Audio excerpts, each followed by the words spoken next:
what do you want us to see here?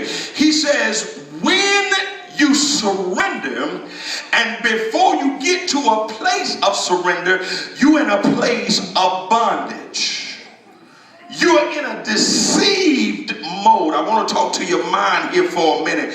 God says you've been deceived, but now when I change your name to Israel, Israel means I moved you to a position of authority. I want you to hear this for a second. Now, God wants us to see this because when we were in bondage, we were in a low place.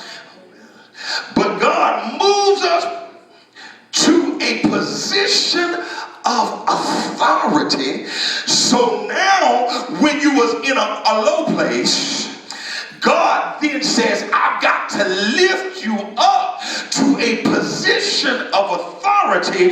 And when you get into a position of authority, God says, I take you higher. And when I take you higher, you move from bondage to authority. What are you saying, preacher?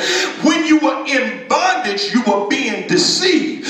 But when I move you to authority, the stuff that deceived you before cannot reach you in the new position that God has placed you in. In other words, I hope somebody can get this.